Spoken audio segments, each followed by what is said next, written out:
बहुत ही खुशफिक्र शायर जनाब अकमल बलरामपुरी कि कहाँ है आजा कि अब मैं सुकून से मर तो सकूं, तेरे बगैर मेरा दम नहीं निकलता है। जनाब अकमल बलरामपुरी। अस्सलाम वालेकुम। जमाल भाई का बहुत बहुत शुक्रिया। कुछ दिनों पहले फोन आया था और मैं वही एग्जाम दे के निकला था यूनिवर्सिटी से जी। तो जमाल भाई ने कहा साकिन आका का मुशायरा है। मैं तब से बहुत डर रहा था कि साकिन आका वाले पता नहीं कैसे लोग हैं, मगर यहाँ जब आया तो देखने के बाद पता चला कि सब अपने ही घर के लोग हैं। क्या बात। ठीक है। अबू आसिम आजमी भाई बैठे हुए हैं। मुशायरे की सरपरस्ती उन्हीं के कांधों पे रखी गई है और ये जमाल भाई का मुशायरा है। मैं बहुत ही कम वक्त लूंगा, मगर उससे पहले एक बात बता दूं आप सबको। एक वक्त था कि मदारिस इस्लाम के किले होते थे जी। मदारिस इस्लाम के किले होते थे, मगर आज मदारिस उर्दू और मुशायरों के किले हो गए। मैं 4 मिसरों से अपनी शुरुआत करूंगा।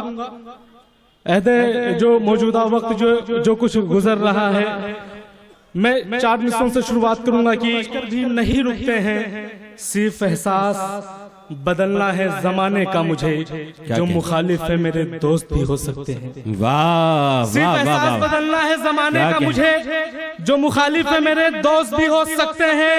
हम पे आतंक के इल्जाम बहुत आए हैं, हम पे आतंक के इल्जाम बहुत आए हैं। हम तिरंगे को भी बेटी की तरह रखते हैं, हम तिरंगे को भी बेटी की तरह। क्या कहने। वाह वाह वाह वाह, क्या फिक्र है। वाह वाह। अबू आसिम आजमी भाई बैठे हुए हैं जी और एक बहुत ही अच्छे लीडर है। मैं जिस जगह रहता हूँ उसका नाम है बटला हाउस।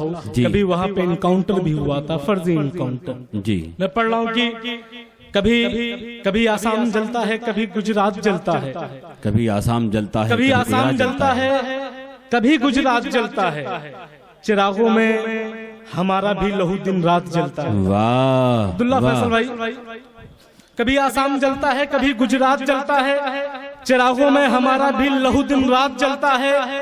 हमारे रहनुमाओं जाओ अब ऐवान में कह दो कि एक मासूम सा बच्चा भी माँ के साथ जलता है। एक मासूम सा बच्चा भी माँ के साथ जलता है।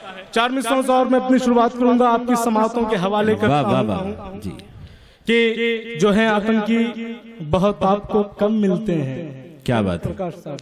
एक सच्चाई है जिससे शायद आप इनकार नहीं कर सकते। बहुत आपको कम मिलते हैं। जो है आतंकी बहुत आपको कम मिलते हैं। आपको मुस्लिम घरानों से ही बम मिलते हैं। जो है आतंकी बहुत आपको कम मिलते हैं, आपको मुस्लिम घरानों से ही बम मिलते हैं। मेरे मुंसिफ ये सितम रोज किया जाता है, जब तुझे कोई नहीं मिलता है हम मिलते हैं, जब तुझे कोई नहीं मिलता है हम मिलते हैं। वक्त बहुत कम है, बस मैं आखिरी शेर पढ़ के बैठ जाऊंगा, मगर सर खामोश रहती है।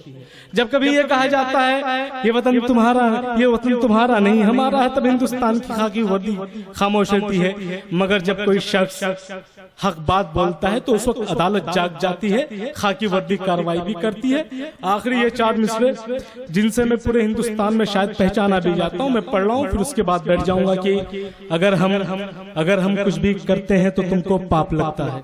वाह। अगर हम कुछ भी करते हैं तो तुमको पाप लगता है जी। अगर हम कुछ भी करते हैं तो तुमको पाप लगता है। अगर हाथों में रस्सी हो तो तुमको सांप लगता है। वाह। अगर हम कुछ भी करते हैं तो तुमको पाप लगता है। अगर हाथों में रस्सी हो तो तुमको सांप लगता है। मुसलमान को जरा सी बात पर ही जेल करते हो, क्या योगी और तोगड़िया तुम्हारा पाप लगता है। वाह, क्या कहने अकमल साहब। वाह वाह। मैंने जैसे कहा था कि बहुत ही जाहिर सी बात है कि जो जैसा होता है वैसी बात करता है। अकमल साहब ने बहुत